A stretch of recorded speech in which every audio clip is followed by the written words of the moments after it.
Assalamualaikum warahmatullahi wabarakatuh.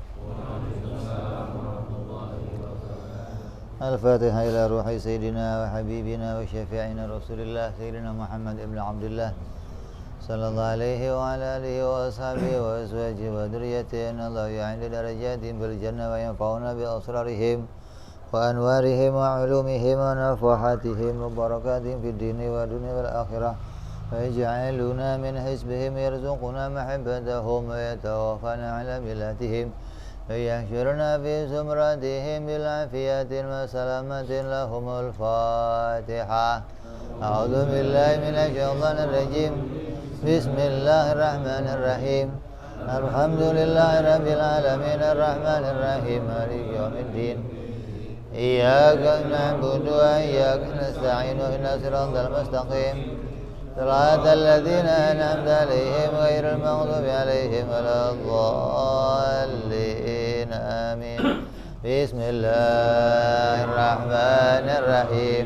Nawaitu ta'alluma wa ta'lima wa tadhakkura wa tadhkira wa naf'a wal intifa'a wal ifadata wal istifadata wal hissa ala tamassuki bi kitabillahi wa sunnati rasulillah sallallahu alaihi wasallam wa du'a ilal huda wa dilalata alal khairi ibtigha'a mardatihi wa qurbihi wa thawabihi wa husnil khatimah ma'al lutfi wa salahil aqibah. Bismillahirrahmanirrahim. Alhamdulillahirabbil alamin wa bihi nasta'inu ala umuri dunya waddin. Wassalatu wassalamu ala Rasulillah Sayyidina wa Habibina wa Syafi'ina wa Maulana Muhammadin sallallahu alaihi wa ala alihi wa sahbihi ajma'in. Amma ba'du. Qala musanniful kitab Hadratus Syekh Imam Muhammad Al-Fudhali rahimahullah wa ghafara lahu wa li walidayhi summa ila sahibu syarha Imam Ibrahim Al-Baijuri rahimahullah wa ghafara lahu wa li walidayhi wa nafa'ana bihima fid darain. Allahumma aftah qulubana futuhal arifin wa bihidmatika wa ansur alaina birahmatika ya arhamar rahimin. Ila anqal. Selesai kita membahas 50 aqaid. Yang kemarin baru membahas perkara jaiz bagi para rasul alaihi wassalatu wassalam. Kita lanjutkan dengan dalil. Dalil sifat-sifat para rasul alaihi wassalatu wassalam. Wa dalilu wujubu sidqi lahum alaihi wassalatu wassalam. Dalil wajibnya sifat siddiq, wajibnya benar ucapan semua para nabi adalah annahum lau kadzabu lakana khabarallahu ta'ala kadziban lianna Allah ta'ala saddaqa da'wahumur risalah bi'idharil mu'jizat ala aidihim wal mu'jizatu nazilatun manzilata qawli ta'ala sadaqa abdi fi kulli ma yuballighu anni. Buktinya Nabi bersifat siddiq, benar. Nabi kalau ngomong pasti benar. Buktinya apa? Kalau Nabi itu bohong, kalau itu berarti kalau yang tidak terjadi. Ada kalau yang bisa terjadi, ini andai. Ada andai yang tidak bisa terjadi. Maka ini pakainya andai yang nggak bisa terjadi. Andai Nabi berbohong, maka pasti firman-Nya Allah juga berbohong. Kalau Nabi itu berbohong, maka Allah juga berbohong. Coba. Berarti benarnya Nabi digandengkan dengan benarnya Allah. Sedangkan benar bagi Allah itu mutlak. Benar bagi Allah itu sifat kesempurnaan. Wajib Allah itu benar dalam berfirman, wajib seluruh firman-Nya Allah adalah kalam yang benar. Nah, kalau Allah itu wajib benar, mustahil bohong, maka kalau begitu Nabi pun wajib benar. Jadi dikaitkan, kalau Nabi bohong, Allah bohong. Nah, kalau Allah bohong mustahil. Berarti Allah wajib. Kalau Allah wajib benar, berarti Nabi juga wajib benar. Ini dikaitkan. Benarnya Nabi, benarnya Allah. Salahnya, bohongnya Nabi, bohongnya Allah. Kenapa kok begitu? Li'anna Allah Ta'ala, karena sungguhnya Allah Subhanahu wa Ta'ala membenarkan para nabi. Yang mengatakan nabi itu orang benar, yang membenarkan ini benar-benar nabi, itu bukan kita. Ketika kita ngomong Nabi Muhammad itu betul-betul nabi, itu bukan pembenaran untuk bukti. Pembenaran yang untuk bukti itu datangnya dari Allah. Allah yang mengatakan Nabi ini orang benar. Yang ngomong itu Allah, yang kalam itu Allah. Maka kalau nabinya bohong, berarti beritanya Allah bohong. Karena yang memberitakan Nabi ini orang benar adalah Allah. Jadi dikaitkan gitu loh. Jadi kita mengimani Nabi itu wajib benar. Iya, wajib benar. Apa buktinya Nabi wajib benar? Karena Nabi dibenarkan oleh Allah. Karena Allah berfirman tentang kebenarannya para nabi. Andai ada nabi yang berbohong, maka berarti beritanya Allah juga bohong.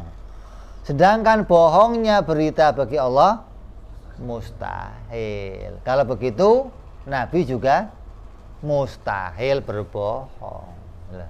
Ringkas kan? Jadi kita mengatakan Nabi itu nggak akan bisa berbohong. Mau bohong itu nggak bisa Nabi. Kenapa? Karena kebenaran Nabi itu berkait sama kebenarannya Allah, selalu bernyanding. Maka Allah menjaga Nabi agar selalu benar, senantiasa dalam kebenaran. Kalau Nabi ngomong, umpamanya Nabi ngagetin kamu, awas ada kecoa, betul-betul ada kecoa, Allah bikin kecoa, biar Nabi nggak bohong. Jadi nggak bisa bohong, nggak bisa. Kenapa? Karena setiap ucapan Nabi akan sesuai sama kenyataan. Setiap yang diomong Nabi akan terjadi faktanya, apapun omongannya. Nabi pernah makan. Nabi paling senang makan itu paha. Ketika dipotongkan hewan, maka Nabi nanya, ada pahanya? Ada, ambilkan buat saya. Lah hewan itu kalau motong hewan satu pahanya berapa? Ya tinggal kakinya berapa gitu. Kalau ayam ya pahanya 2, kalau kambing pahanya 4. Ketika ditanya, ada yang Rasul pahanya, dimakan habis, ada lagi pahanya, masih ada. Nabi nanya lagi, ambilkan lagi pahanya. Kata yang nyebleh, udah habis ya Rasul. Kalau saya yang ngomong ambil aja. Kan dia yang nyembelih, pikir dia. Paha cuman Nabi mintanya 3, udah nggak ada ya Nabi. Ambil, ada pahanya sini Mbah. Itulah. Jadi omongannya Nabi akan selalu ditemukan benarnya. Karena kebenaran Nabi bergandeng dengan benarnya Allah Subhanahu wa taala. Maka apapun yang diucapkan Nabi tidak akan pernah ditemukan kebohongannya. Ini terjadi untuk semua para nabi. Nah, bagaimana Allah menunjukkan kebenaran para nabinya? Caranya Allah menunjukkan kebenaran para nabinya dengan meletakkan pada diri nabi itu mukjizat. Allah letakkan pada nabi sebuah perkara yang luar biasa. Mukjizat sudah kita bahas ya. Kita sudah ngomong tentang mukjizat, ada apa lagi? Karomah, irhas, maunah, ihana, istijrot, sihir. Ini semuanya bentuk perkara yang luar. Jadi mukjizat juga perkara yang luar biasa yang diletakkan oleh Allah hanya kepada para nabi. Nanti kalau mau digambarkan, mukjizat kayak apa? Stempel, tanda kenabian. Andai Allah salah meletakkan mukjizat, ada pembohong tapi dikasih mukjizat, berarti Allah bohong. Kenapa? Wong pembohong ngomongnya salah kok dibenarkan oleh Allah. Bagaimana Allah membenarkan? Allah membenarkan bukan ngomong ini hambaku, bukan. Tapi Allah membenarkan dengan meletakkan sebuah mukjizat. Mukjizat yang diletakkan itu sama dengan perkataan Allah, ini benar-benar hambaku. Itu loh.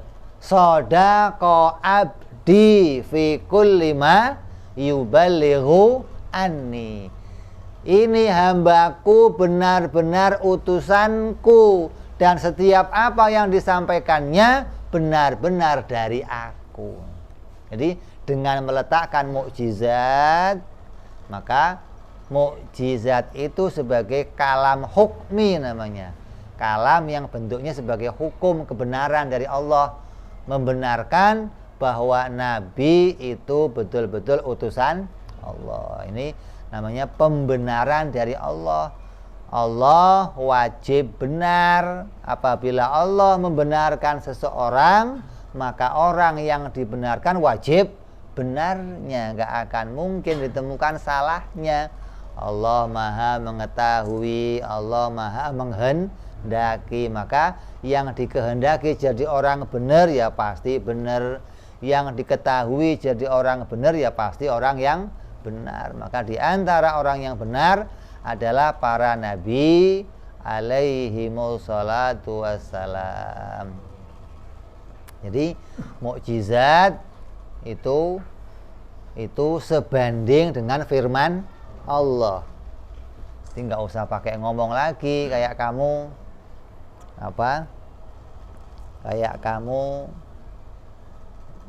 mencet bel. Orang yang mencet bel nggak usah pakai permisi lagi, sudah ada tanda bel, itu tandanya permisi gitu loh. Jadi mukjizat yang Allah letakkan pada diri Nabi itu tanda, itu sebagai sebuah kalam dari Allah membenarkan bahwa yang punya mukjizat betul-betul hambaku, dan semua yang diucapkannya betul-betul dari aku. Semuanya, sejak Nabi Adam alaihissalam sampai Nabi kita Muhammad sallallahu alaihi wasallam, semuanya tidak ada satupun yang kalamnya bohong. Semua kalamnya pasti benar, sesuai dengan fakta, sesuai dengan kenyataan. Wa tawdihuhu anna rasula idza ata qaumahu wa qala ana rasulun ilaikum minallahi. Maka bentuk prakteknya atau bentuk gambarannya seperti apa? Musannif menggambarkan begini. Sesungguhnya Rasul, seorang utusan, apabila dia datang kepada suatu kaum, ada utusan siapa? Siapa saja. Ada orang ngutus orang, siapa aja orangnya, diutus ke suatu kaum. Maka ketika utusan itu datang, pasti utusan itu akan menyatakan dirinya, memperkenalkan, saya seorang utusan yang diperintah datang kepada kamu. Kalau ada seorang utusan diem aja, nggak ngomong apa-apa, gimana?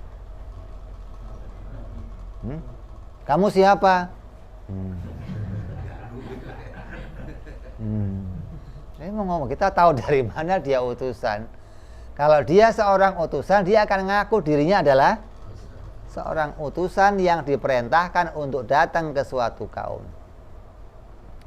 Qala ana rasulun ilaikum minallah. Kalau dia diutus Allah, maka dia akan mengatakan saya rasulnya Allah. Wa qalu lahu, maka kaum yang mendengarkan berita itu akan bertanya kepadanya, ma dalilu ala risalatika, apa buktinya kalau kamu diutus oleh Allah? Itu pasti kamu diutus, yang ngutus lurah ngutus orang datang kemari. Apalagi sekarang ada utusan lurah tiba-tiba datang kemari nutup majelis. Mana buktinya kamu utusan lurah? Jangan-jangan utusannya. Sekarang lagi serem-seremnya ini, orang salah ngutus bisa bahaya. Siapapun yang diutus kepada kita, kita akan tanya apa buktinya kalau kamu seorang utusan. Maka Rasul yang menjadi utusan itu akan menjawab, qala lahum, kepada kaum yang didatangi, insyiqaqu hadzal jabal mathalan. Kata Rasul, buktinya saya adalah utusan, gunung ini akan saya belah untuk membuktikan saya utusan Allah. Kira-kira ada manusia bisa belah gunung? Ada? Ada nggak? Biar Samson juga nggak bisa belah gunung. Coba Samson kamu panggil ya. Ketika ada orang kok bisa belah gunung, pasti pembelahan gunung itu bukan berasal dari dirinya. Karena nggak ada manusia bisa belah gunung, belah lautan, belah rembulan, sesuatu yang di luar kemampuan manusia. Maka mukjizat itu adalah perkara yang luar biasa, di luar kebiasaan, dan yang bisa melakukannya hanya Allah Subhanahu wa ta'ala. Maka ketika Nabi mengatakan saya utusan Allah, buktinya gunung ini akan saya belah. Maka Nabi bukan dengan kekuatannya Nabi, bukan. Nabi mohon kepada Allah, ya Allah, belahlah gunung ini sebagai bukti saya utusanmu. Maka Allah belah gunung tersebut, mengatakan sodako abdi, gitu loh. Ini benar-benar hambaku. Buktinya apa? Permintaannya kulaksanakan. Nah, dibelahlah gunung itu. Kalau dia bukan utusan Allah, kira-kira dilaksanakan nggak permintaannya? Ya enggak kan. Seperti siapa? Musailamah al-Kadzdzab. Ini diantara pembohong besar kenabian. Kata Rasul SAW, tidak akan terjadi kiamat sampai muncul 30 pembohong. Pembohong di sini maksudnya nabi palsu. Yang pertama muncul Musailamah kadzab. Sampai sekarang dikatakan sudah muncul 28 nabi, 27 nabi. Termasuk Indonesia paling subur. Termasuk yang memunculkan para nabi. Indonesia lebih subur dari tempat yang lain. Nabi muncul, malaikat muncul, tangkap lagi. Nabi ditangkap, malaikat mau cari tempat mana ente Nabi ditangkap, malaikat ditangkap. Hebat polisi Indonesia. Jadi Nabi yang dikatakan Nabi tidak terjadi kiamat sampai muncul 30 pembohong. Sekarang sudah muncul 28, mengatakan 29, kurang biar cepat kamu daftar.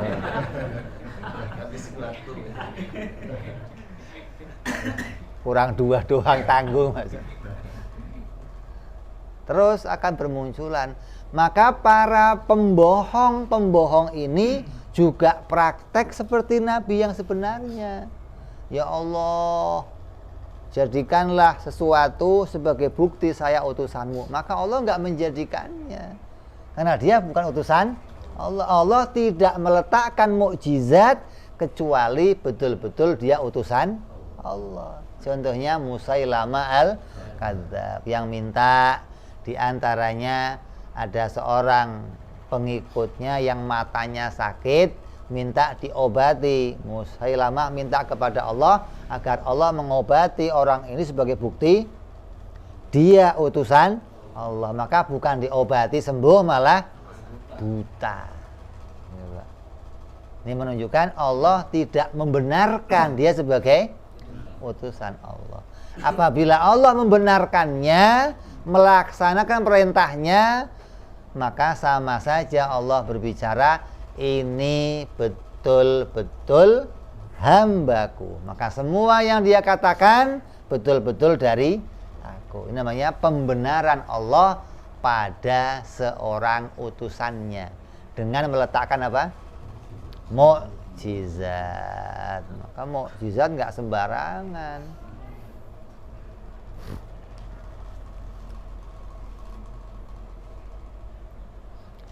Wa qala lahum in shiqaqu hadzal jabal mathalan fa idza qalu lahu u'tu bima qulta yushaqillahil jabal, maka Allah membelah bulan inda qaulihim, pada perkataan mereka al-madhkur tasdiqan lidakwar rasul. Ketika mereka meminta kepada Allah untuk membelah sebuah gunung umpamanya, maka Allah melaksanakannya sebagai bentuk pembenaran dia betul-betul utusan Allah subhanahu wa ta'ala.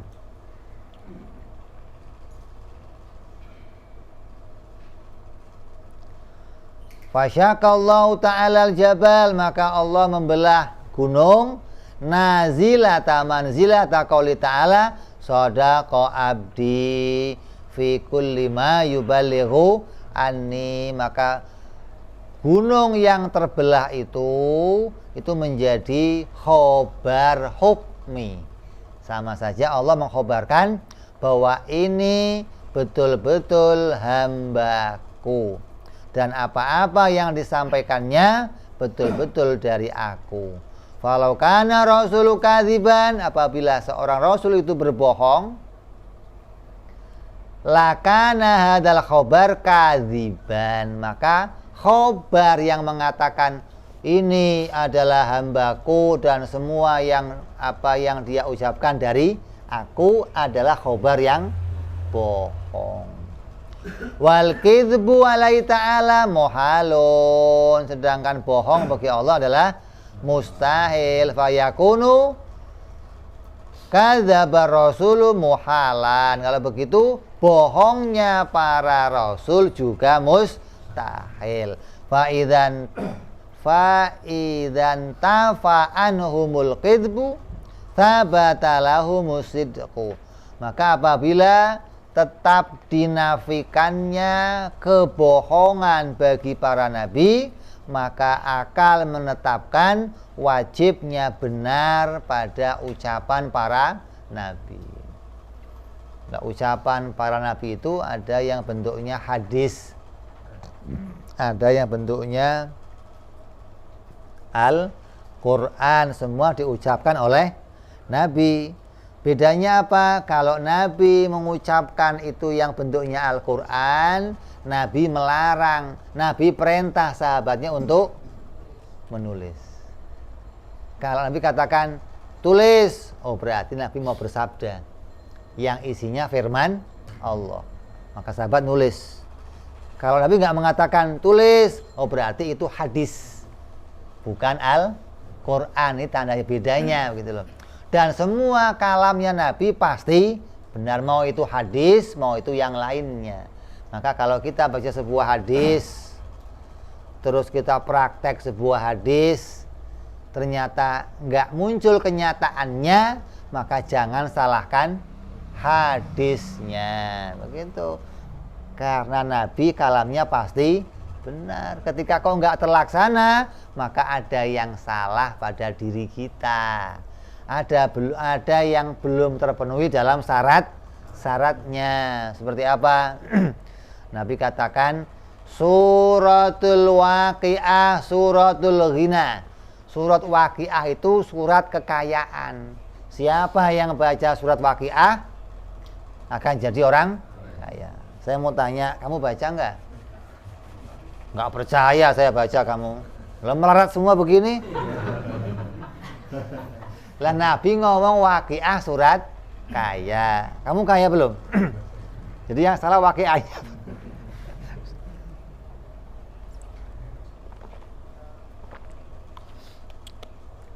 Jangan salahin sabdanya Nabi. Mestinya ada yang salah dalam diri saya, gitu loh. Begitu pula hadis-hadis yang lainnya. Siapa yang lakuin ini akan begini, siapa yang begini, itu semua hadis Nabi pasti benar. Nggak mungkin ada salahnya, nggak mungkin. Ketika kamu kok praktek nggak terlaksana, maka jangan sedikit pun ada keraguan dalam hati kamu.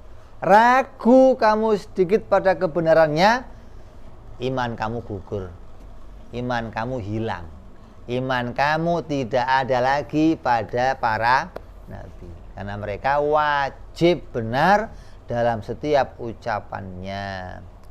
Namanya ini mukjizat. Sudah kita bahas kemarin apa saja yang diucapkan oleh nabi. Di antaranya nabi mengucapkan apa? Memperkenalkan dirinya sebagai utusan Allah. Yang kedua, mengenalkan sifat-sifat Allah. Yang ketiga, mengenalkan tentang hukum-hukum Allah. Yang keempat, mengenalkan tentang keadaan yang diciptakan Allah, yang dulu, yang sekarang, maupun yang akan datang.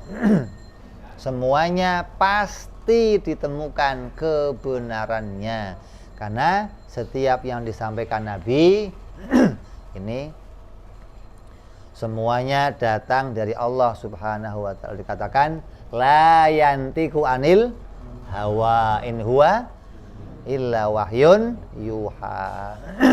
Nabi itu nggak pernah ngomong kecuali wahyu. Maksudnya kalau ini dari Allah, ya diomong dari Allah. Kalau ini dari saya, diomong dari saya. Nggak pernah dari saya diomong dari Allah, nggak pernah. Ini bukti yang pertama, wajib bersifat sidik. Bukti yang kedua, wa amma dalilu al amanatu ayala ismatuhum zahiran wa batinan min muharramin au makruh annahum lau khanu birtikabi muharraman au makruh lakana ma'murina bimithli ma yaf'aluhu bimithli ma yaf'alunahu wala yasihu nu'mara bimuharramin aw makruhin li'anna Allah ta'ala la ya'muru bil fahsya. Bukti yang kedua, sifat amanah. Amanah itu apa? Amanah itu apa? Wajib dapat dipercaya. Maksudnya dapat dipercaya itu apa?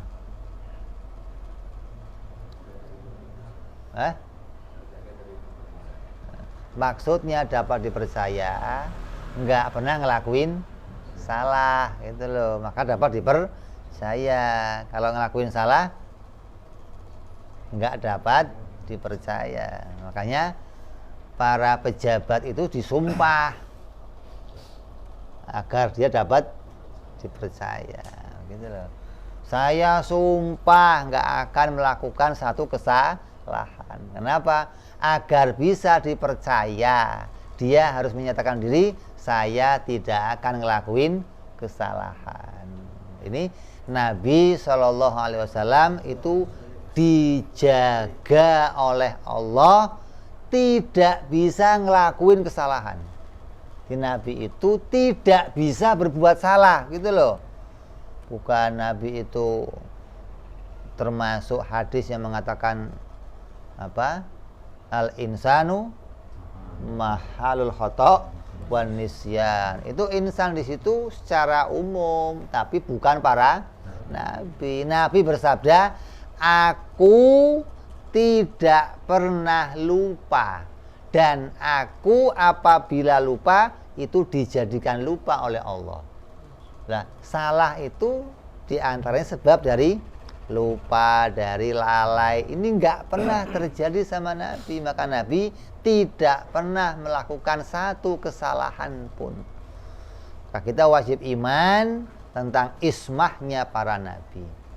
Apa dalilnya kalau Nabi itu maksum, dijaga oleh Allah, tidak bisa ngelakuin maksiat? Apa dalilnya?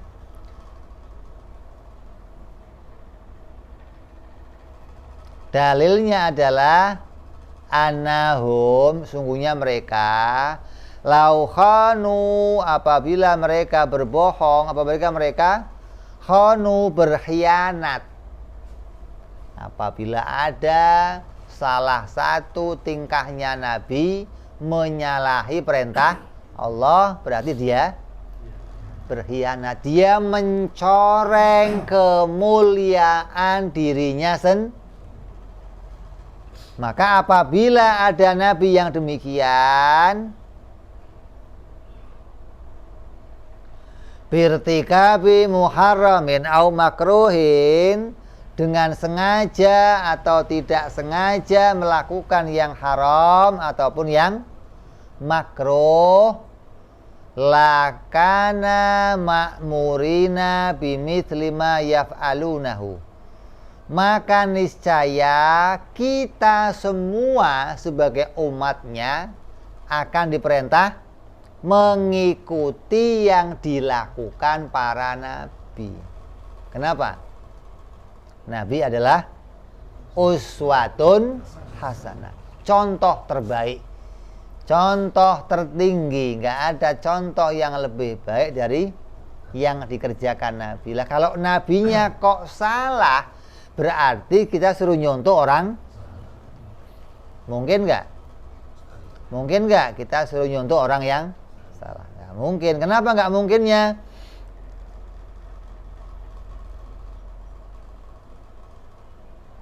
Lau khanu birtikabi muharramin au makruhin lakana ma'murina bimithla ma yaf'alunahu wala yasihu, tapi yang demikian itu enggak sah.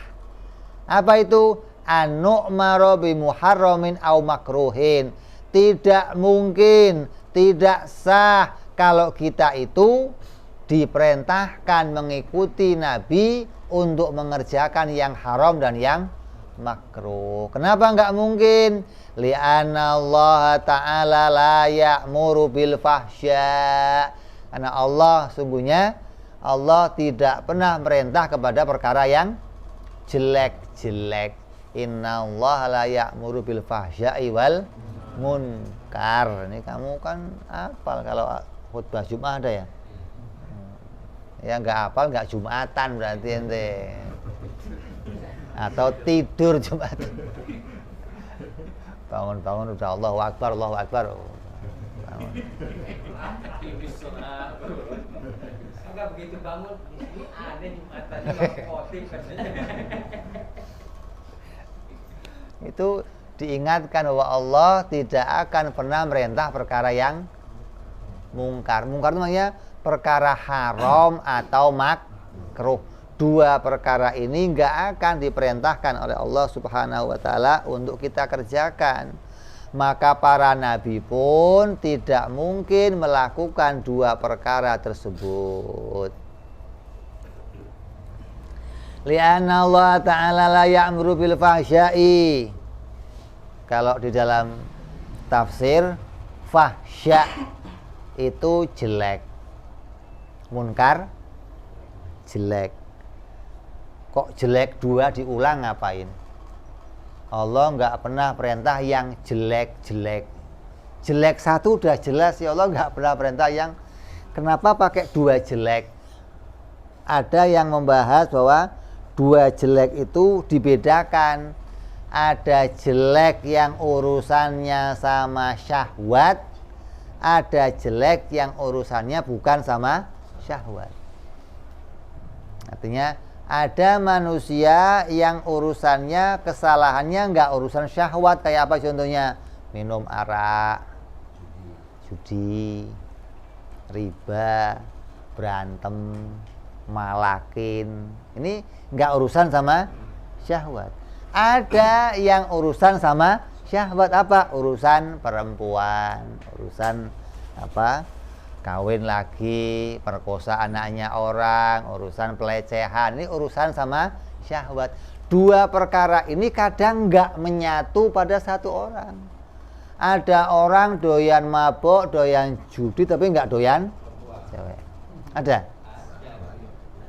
Ada doyan perempuan, tapi sudah nggak nyentuh-nyentuh sama judi, enggak. Makanya dikatakan manusia itu kalau nggak fahsya, munkar. Kalau menyatu, wah ini luar biasa. Udah fahsya iya, munkar iya, wes itu ngabis-ngabisin. Memang sumbernya itu biasanya kalau orang sudah mabok, kaitan sama zina, sama bunuh, sama malak. Ini gandengannya biasanya. Kalau ada orang mabok tapi nggak sampai zina, ini berarti satu kesalahan. Fahsya saja nggak sampai munkar. Lah, Allah tidak pernah memerintahkan kita melakukan fahsya dan munkar, apalagi pada para nabinya. Maka nggak mungkin para nabi melakukan hal tersebut karena mereka adalah contoh suri tauladan kita. Buktinya apa? Buktinya kita tidak pernah diperintahkan sekalipun melakukan yang jelek-jelek. Tandanya apa? Nabi hanya menyontohkan untuk kita ikuti pada perbuatan yang baik-baik. Gitu loh. Tidak pernah melakukan perbuatan yang jelek-jelek.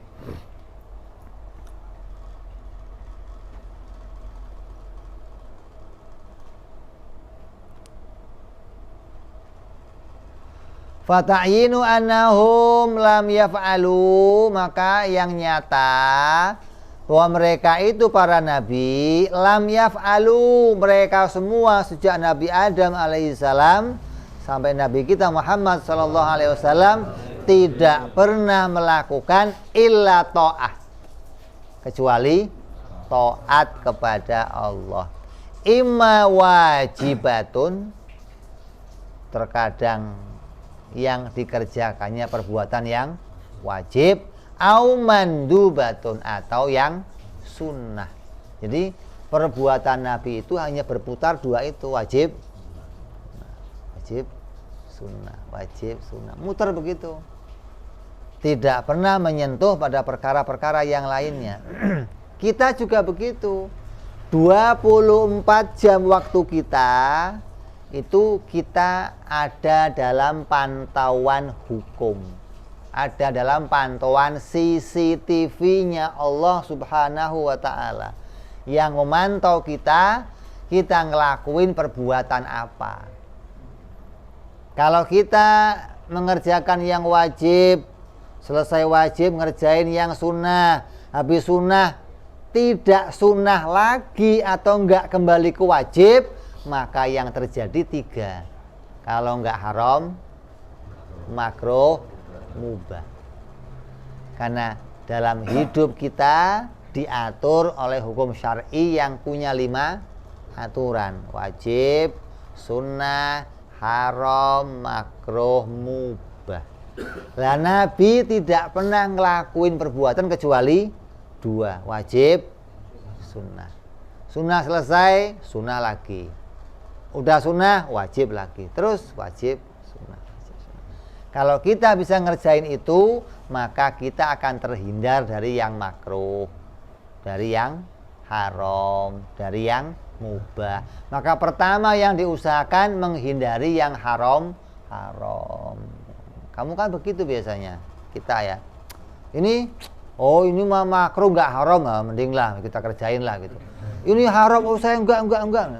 Mestinya makruh juga enggak mestinya, karena makruh juga sebuah larangan, tapi larangan yang enggak keras gitu loh. Kalau haram keras, kenapa keras? Akan dihukum bagi pelakunya. Kalau makruh tidak dihukum bagi pelaku, tapi perkara yang dilarang. Kenapa? Merugikan.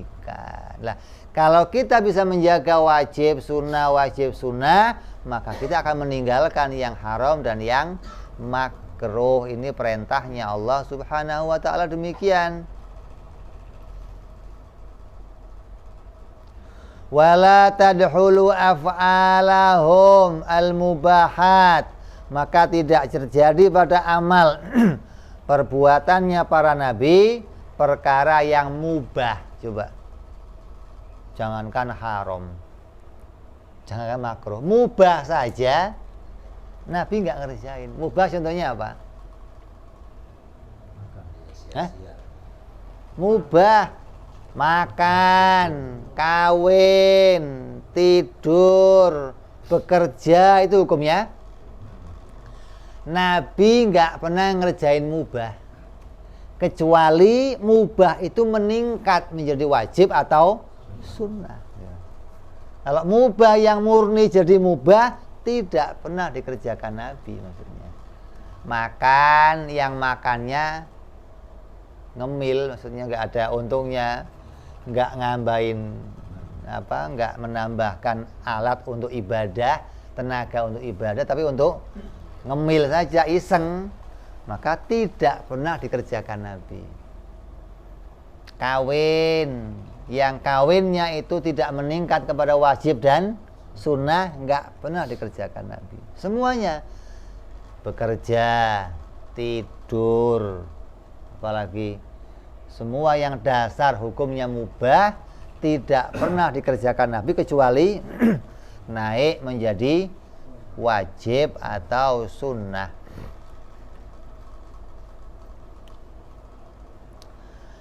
In li'annahum idza fa'alu mubahu, maka apabila Nabi mengerjakan perkara mubah yang itu murni mubah, yakunu libayanil jawaz, maka itu pahamilah untuk menampakkan kebolehan bagi kita melakukannya, gitu loh. Jadi ketika Nabi kok ngerjain yang kelihatannya haram, yang kelihatannya makruh, yang kelihatannya mubah, kok dikerjakan Nabi, maka yakinlah, ketahuilah itu semua dikerjakan untuk menjelaskan hukum. Contohnya apa yang kelihatan haram? Itu makruh. Yang kelihatan haram contohnya apa? Nikah lebih dari 4. Apa lagi? Pernah Nabi.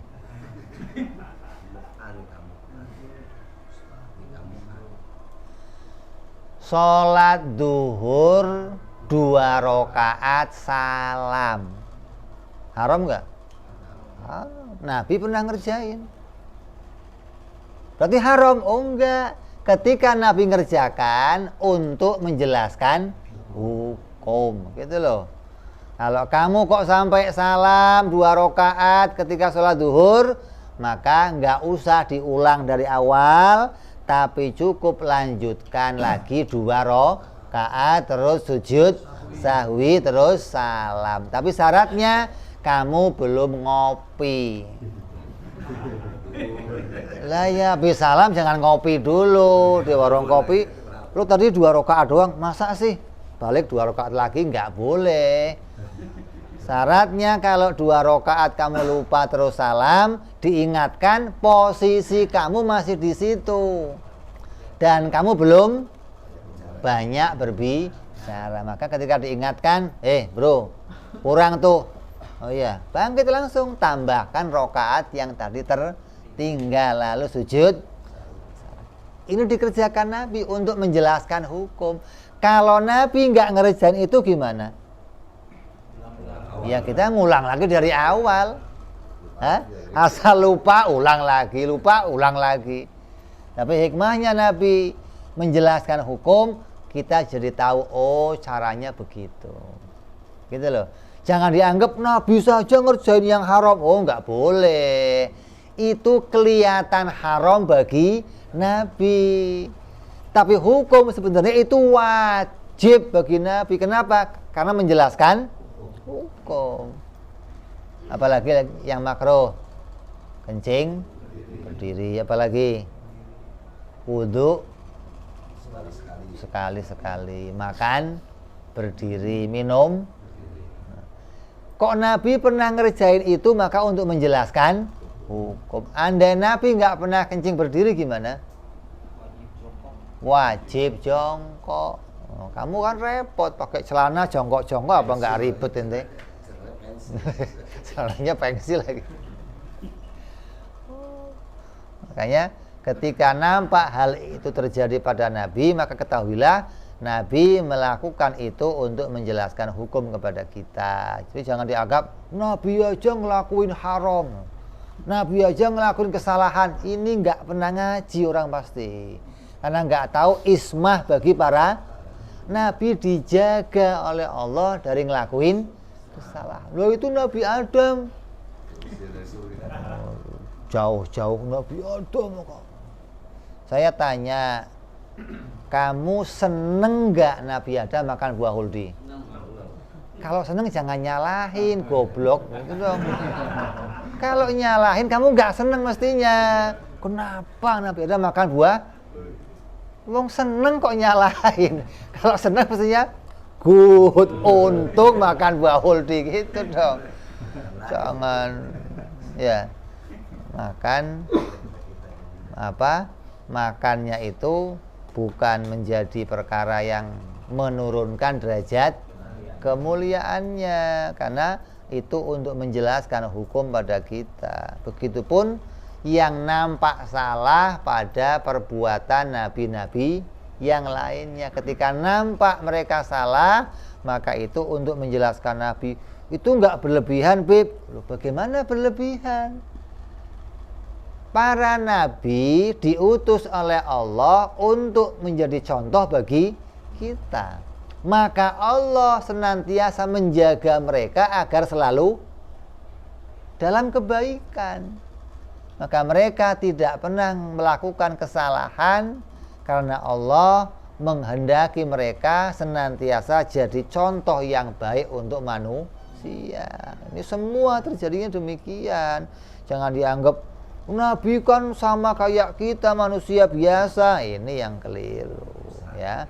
Jangan sampai kemarin jadi Yahudi dan di luar agama, dalamnya Wahabi, dan jangan sampai begitu. Mereka orang-orang yang satu berlebihan, satu merendahkan ya. Jadi dalilnya sifat amanah adalah apabila Nabi ngelakuin yang haram atau yang makruh, maka kita pasti akan diperintah mengikuti yang dikerjakan oleh Nabi. Tapi memerintahkan yang haram dan yang makruh itu mustahil, karena tidak ada dalam Al-Quran, dalam hadis perintah ngelakuin yang haram dan yang makruh. Terus yang ketiga, wa amma dalilu tabligh. Adapun dalilnya tabligh, fali annahum law katamu lakunna ma'murina bikitmanil ilmi. Apabila Nabi itu menyimpan pengetahuan, Nabi wajib tabligh. Apa buktinya? Kalau Nabi enggak tabligh, berarti apa? Menyembunyikan sebuah berita, menyembunyikan perkara yang bermanfaat.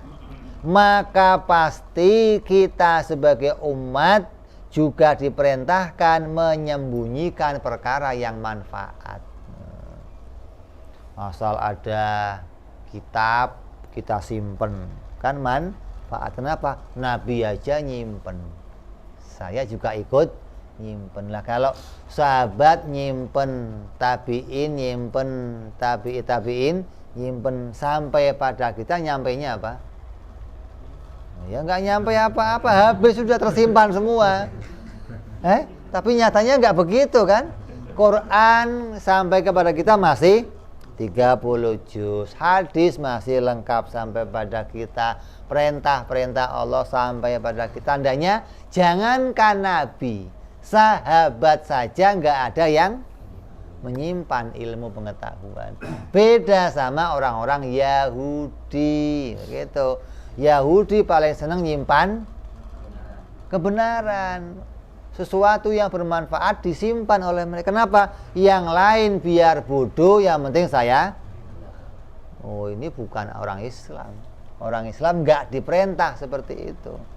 Maka di kitab Maulid Diba ada perkataan apa? An Ka'bil Akhbar. Qala allamani abi Taurat illa sifran wahidan kana yahtimuhu wa yudhiluhu sunduk wa idza mata abi fatahtuhu fa idza fihi nabiyyun akhiruz zaman mauliduhu bi Makkah wa hijratuhu bil Madinah wa sultanuhu bi Syam. Kata Ka'bil Akhbar, saya diajarkan semua kitab Taurat sama bapak saya kecuali satu lembar. Yang selembar itu disimpan di sebuah kotak. Kotaknya disimpan bapak saya. Ketika bapak saya mati, saya buka kotak tersebut. Ternyata isinya cerita tentang Nabi Muhammad Sallallahu Alaihi Wasallam. Tuh, Yahudi begitu. Apa isinya? Akan lahir Nabi akhir zaman. Lahirnya di kota Mekah, meninggal di kota Madinah. Akan punya kekuasaan sampai ke negeri Syam. Tercatat dalam Injil, dalam Taurat. Hanya saja di orang Islam tidak pernah menyimpan pengetahuan. Orang Islam menyampaikan semua pengetahuan yang diperintahkan oleh Allah Subhanahu wa ta'ala kepada orang lain. Maka agama ini tidak boleh berhenti sampai kita. Agama ini harus sampai pada generasi setelah kita. Kalau sampai ada ilmu yang berhenti di kamu, kamu yang celaka. Kamu akan dituntut oleh Allah. Kenapa cuman kamu yang tahu, orang kamu setelahnya tahu. Kecuali kamu nggak ketemu orang, atau nggak ada yang sanggup menerima ilmu kamu. Nah, lain halnya. Udah diajarin lemot semua, ya sudah, gimana lagi? Ambil strom, pencet sininya begitu. Barangkali waras maksudnya. Kalau kamu yang nggak mau mengajarkan, berarti kamu nyimpen pengetahuan, maka kamu diancam oleh Allah Subhanahu wa ta'ala. Apa ancamannya?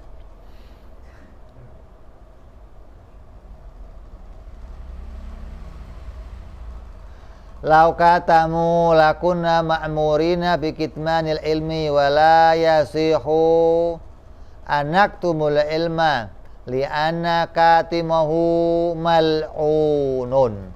Sungguhnya orang yang menyimpan ilmu itu terlaknat. Fata'ayyana anahum, siapa yang melaknatnya? Dilaknat oleh Allah dan dilaknat oleh para malaikat dan dilaknat oleh seluruh penghuni bumi. Mau yang di laut, mau yang di darat, semua melaknat dia. Beda sama orang yang mengajarkan ilmu, semuanya mendoakan. Bahkan hewan-hewan di laut, hewan-hewan di darat, semua mendoakan orang yang mengajarkan ilmu. Kenapa? Dengan ilmu yang diajarkan membawa perdamaian di dunia. Hewan ikut aman, tumbuhan ikut aman. Maka dia doain orang yang mengajarkan ilmu pengetahuan. Kalau menyembunyikan, sebaliknya mereka semua nyumpahin orang-orang yang menyimpan ilmu pengetahuan. Fata'ayyana annahum lam yaktumu, maka sangatlah jelas sekarang bahwa mereka tidak akan mungkin menyimpan ilmu pengetahuan. Fathabatalahum tabligh, maka tetaplah bagi para nabi sifat tabligh. Quran sampai pada kita tetap 30 juz. Berapa yang Allah sampaikan? Ya 30 juz. Nabi enggak mengurangi sedikit pun. Bahkan sahabat enggak mengurangi, tabi'in enggak mengurangi, semua lengkap. Sampai pada kita 30 juz. Beda dengan Taurat, beda dengan Injil, beda dengan Zabur. Ketika sampai dari nabinya lengkap, nabinya meninggal, sampai berikutnya potong sesuai keinginan pesanan. Wani piro, tambahin dikit, tambahin dikit. Ini sudah langsung disampaikan di dalam Al-Quran. Nabi Isa alaihissalam datang itu untuk membenarkan Taurat. Maksudnya apa? Nabi Isa datang bawanya apa sih? Injil. Dia datang untuk membenarkan Taurat. Maksudnya apa? Hah? Taurat salah gitu. Bukan membenarkan, menganggap Taurat kitab yang benar, bukan. Banyak orang salah anggap, ini dianggap, oh tuh Nabi Isa datang membenarkan. Dianggap Taurat kitab yang membenarkan, itu maknanya ada yang salah. Maka dijelaskan Nabi Isa, nih salahnya, nih kurangnya, nih yang dihapus, nih yang ditambah. Maka ada kitab perjanjian lama. Maka yang disampaikan dari Nabi Isa kitab perjanjian. Maka Yahudi tidak pernah mau menerima perjanjian baru. Kenapa? Menganggap Nabi Isa bukan Nabi. Maka mereka hanya mau menerima Taurat. Sebaliknya, orang Nasrani mau menerima perjanjian lama, Taurat, tapi nggak menerima Al-Quran. Jadi kedua ini punya kesalahan fatal. Yang satu nggak nerima Injil, yang satu nggak nerima Taurat. Kita umat Islam menerima semua kitab yang diturunkan oleh Allah Subhanahu wa ta'ala. Injil kita terima kitabullah, Taurat kitabullah, Zabur kitabullah, dan kitab kita Al-Quranul Karim adalah kitabullah. Ini menunjukkan mereka semua tabligh bangsa hukum kepada umatnya masing-masing. Kemudian wa amma dalilul fatonah, adapun dalilnya sifat fatonah bagi para rasul alaihimussalam, ay al-hadqu, atau cerdas, lahum alaihimussalam, li'annahum lawin tafat anhumul fatonah lama qadaru ayyukimu hujjatun alal husmi. Apabila Nabi itu enggak cerdas, Nabi itu enggak pinter, maka pasti para nabi tidak akan bisa membantah musuh-musuhnya. Maka pasti para nabi tidak bisa melawan, menghujah, mendebat musuhnya. Tapi enggak begitu. Semua nabi bisa melawan musuh-musuhnya. Semua nabi bisa mendebat musuhnya. Kenapa? Mereka bisa menjelaskan kebenaran apa yang dibawa oleh mereka. Agama Islam dijelaskan nih begini, kitab-kitab dijelaskan begini. Semua ayat-ayat yang Allah turunkan dijelaskan kebenarannya oleh para nabi. Tandanya mereka orang-orang yang cerdas atau fatonah. Fatonah itu bukan tahu segalanya. Kalau tahu segalanya itu ilmu. Di sini nggak pakai bahasa ilmu, pakainya fatona, apa? Cerdas. Tandanya ada yang tidak diketahui oleh nabi. Gitu. Bukan nabi mah tahu semua, ya enggak. Ada yang nabi enggak tahu. Tapi ketidaktahuan nabi itu tidak mengurangi agama yang dibawanya. Kalau urusan agama yang dibawa, Nabi semua tahu. Quran yang 30 juz Nabi tahu, Injil Nabi tahu, Zabur Nabi tahu. Kenapa? Karena tahu tentang itu gunanya untuk bisa mempertahankan kebenaran yang dibawanya. Hingga beliau bisa membantah para musuh-musuhnya yang melawan kebenaran yang disampaikannya.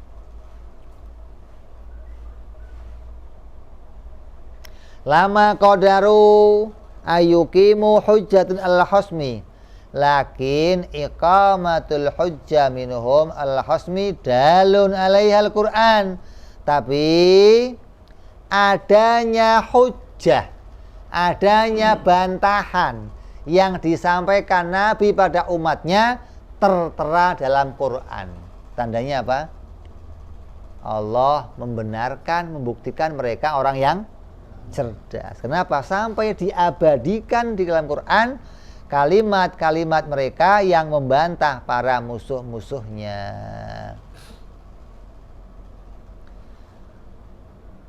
Lakina iqamatil hujjah minhum al-khasmi alil Quran fi ghairi maudhu. Al-iqamatil hujjah la takunu illa manfaton. Maka tidak akan bisa melakukan hujjah kecuali orang-orang yang fatonah, kecuali orang-orang yang diberikan kecerdasan. Ini dalilnya sifat sidik, tabligh, amanah, dan fatonah. Maka berikutnya wa amma dalilu jawazil wuku' ila aradil basyariyati lahum. Dalilnya perkara jaiz, yaitu sifat-sifat kemanusiaan pada diri para rasul. Fali'annahum la yazaluna yatarakuna fil maradibil aliyah al-wuqu'ul amrad bihim mathalan ziyadatun fi maratibihimul aliyah. Dalilnya bahwa para nabi itu punya sifat manusia. Contohnya apa sifat manusia?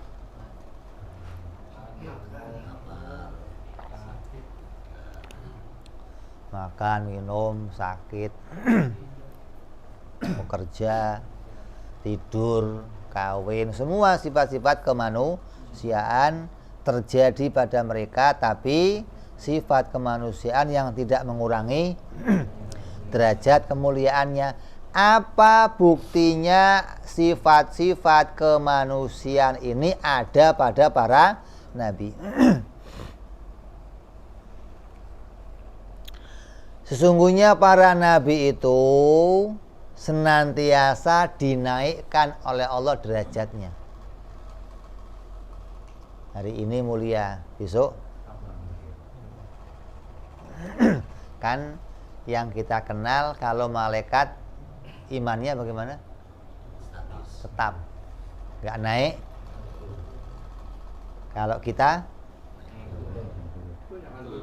Kebanyakan turunnya. Habis dong tuh. Tekor dong.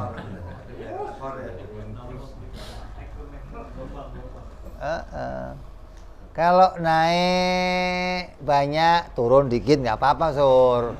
Naik lagi, turun dikit gitu. Naiknya dikit, turunnya Aduh, banyak. habis. Tekor dah ini. Lah kalau Nabi naik, besok naik, terus nggak pernah. Maka dikatakan Nabi itu senantiasa dinaikkan oleh Allah derajatnya. Maka ketika tampak sifat-sifat manusia seperti apa? Sakit. Maka sakit itu pun untuk menaikkan derajatnya para nabi. Jangan dianggap kalau orang sakit itu saya sedang dihukum sama Allah. Lagi kena azab, lagi kena. Oh, jangan, sakit itu bisa naik derajat. Maka sakit itu kadang ujian, kadang pengampun dosa, kadang menambahkan kemuliaan, kadang ini hikmahnya Allah bikin sakit. Lah, sakit yang ada para nabi apa? Bukan pengampun dosa. Kalau sakitnya kita, iya, mudah-mudahan dosa saya rontok ya Allah. Bagi nabi, sakit menaikkan derajat kemuliaannya.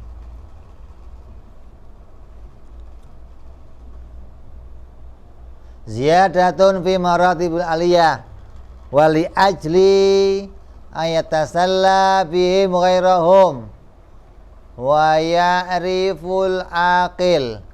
Atau sakit itu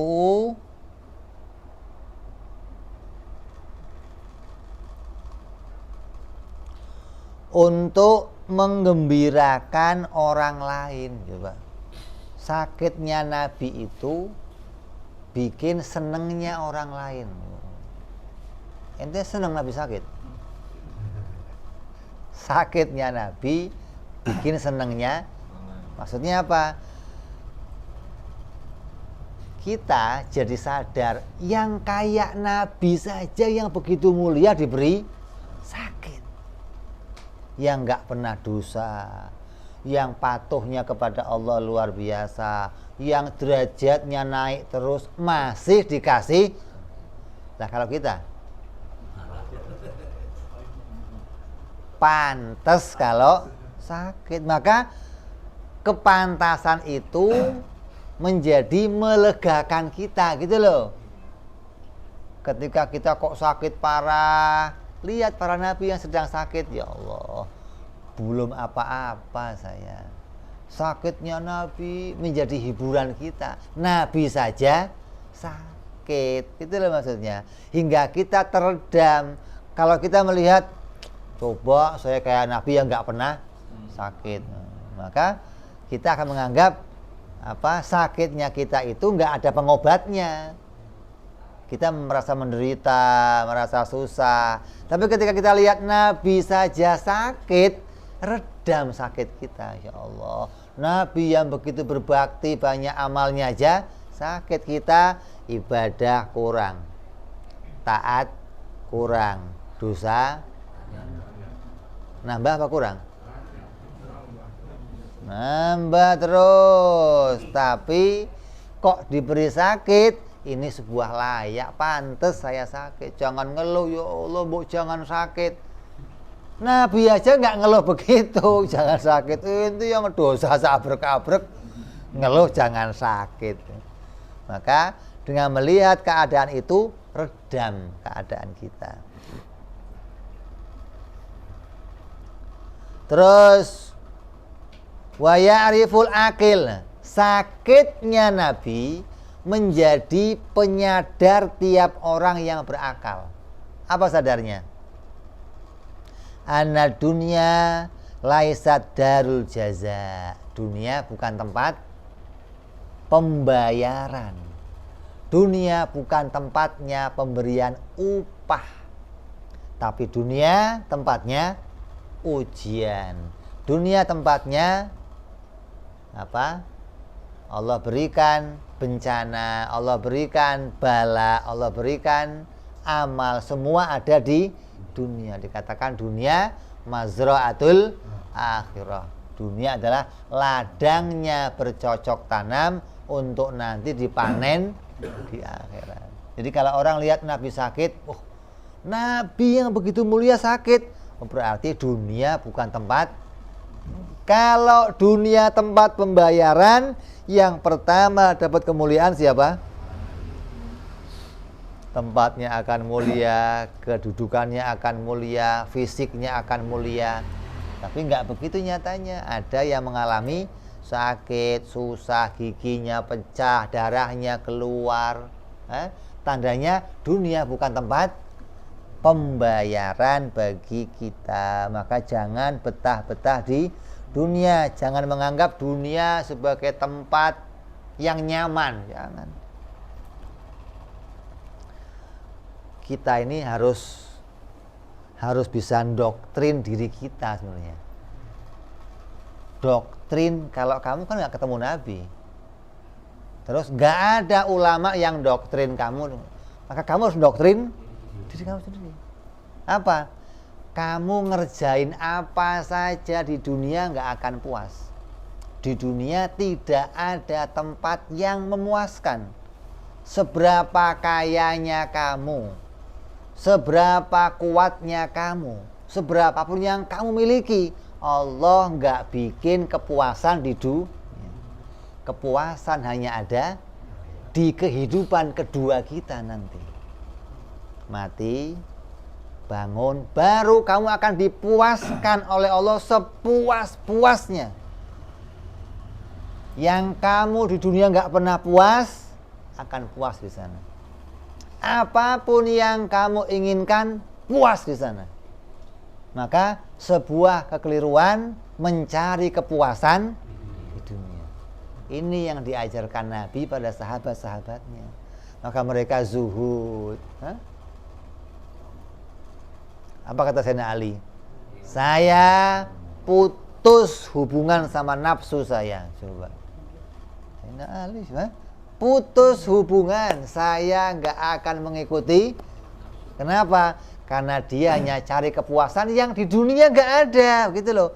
Dibodohin doang saya sama nafsu saya. Sayyidina Ali. Hingga dia tercetak menjadi orang-orang yang menjadi panutan banyak orang. Kenapa?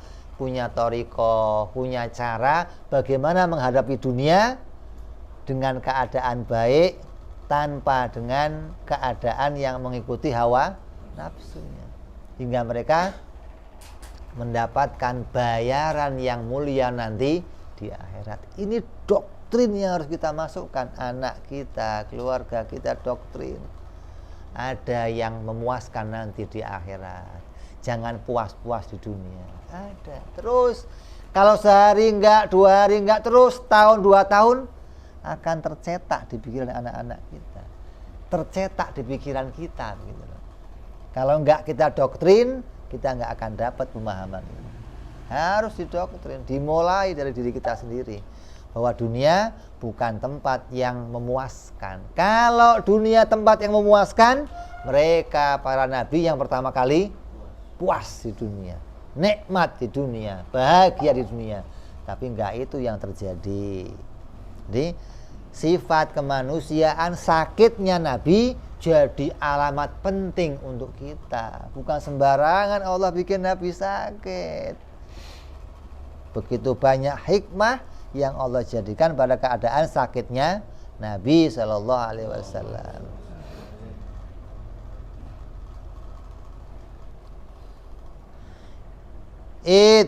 Laukana darul jaza, apabila dunia tempat pembayaran, li ahbabi, bagi para kekasihnya Allah, lama asabahum, tidak akan mereka menerima min taqdiratiha, dari keadaan yang menyusahkan mereka. Sallallahu alaihi wasallam. Ala ra'isihim, begitu pula yang terjadi pada pemimpinnya para nabi, Nabi kita Muhammad sallallahu alaihi wasallam. Sayyidina wa maulana Muhammad wa ala alihi washabihi wasallam wa ahli baitihi ajmain wa qad tammatil hamsun, maka sempurna telah kita bicarakan 50 akidah biadillatiha asyarifah dengan dalil-dalilnya yang mulia. Walinadguru laka syai'an, dan akan aku bicarakan kepada kalian sesuatu mimma yajibu i'tiqaduhu minal umurillati adillatiha sam'iyat, yang mana dalil-dalilnya didapati dari beritanya para nabi. Fa'lam annahu yajibul iman bi annahu nabiyina Muhammad sallallahu alaihi wasallam haudon. Ini berita tentang apa yang harus kita imani dari khobar-khobarnya Nabi Muhammad sallallahu alaihi wasallam. Setelah kita bicara sifat yang pokok, 4 yang wajib, 4 yang mustahil, 1 yang jaiz. Ini sifat pokok. Bicara lagi nanti iman kepada beritanya para nabi. Berita ini tidak bisa didalili dengan akal, nggak bisa. Akal nggak bisa mikir apa dalilnya ini semua. Akal hanya nemu Allah mampu menjadikan itu semua. Jaiz bagi Allah bikin itu semua. Tapi akal, tapi syar'i menunjukkan apa yang diberitakan Nabi pasti benar. Maka kita menerima semua khobarnya Nabi, karena Nabi la yantiku anil hawa, ini huwa illa wahyun yuha. Maka kita iman semua berita-berita yang disampaikan Nabi Muhammad sallallahu alaihi wasallam. Maka ini akan kita bahas insyaallah perjumpaan yang akan datang. Wallahu a'lam bishawab. Wa ila hadratin nabi. Al-Fatihah. A'udzu billahi minasyaitonir rajim. Bismillahirrahmanirrahim. Bin Hasan lagi sakit sama harimnya. Bismillahirrahmanirrahim. Maliki yaumiddin. Iyyaka na'budu wa iyyaka nasta'in. Ihdinas siratal mustaqim. Siratal ladzina an'amta 'alaihim ghairil maghdubi 'alaihim waladdallin. Amin. Minta sedekah Fatihahnya untuk Habib Ali bin Hasan Al-Attas bersama istri beliau Samsidah Ratu Amira binti Nur Salim yang sedang sakit lagi isoma.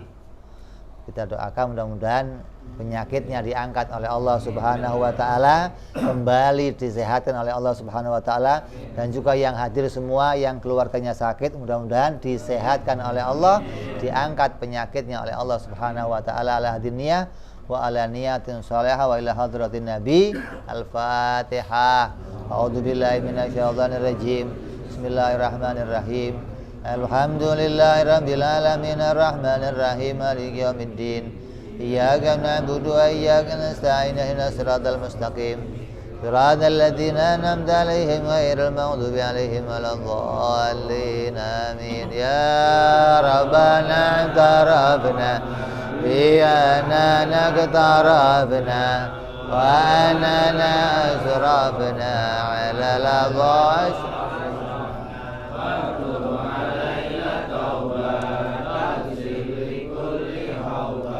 wastur lana aurati wa amini waghfir li walidina rabbi wa mauludina wal ali wal ihwani wa sa'iril hilali wa kulli dhi mahabba wa firatin aw suhbah wal muslimina ajma'in rabbi fadlan wa judan manna la biktisabi minna bil mustafa rasulina Rabbi kulli sulli Salla wa sallam Rabbi alaihi abdal habli wa alihi wa sahbihi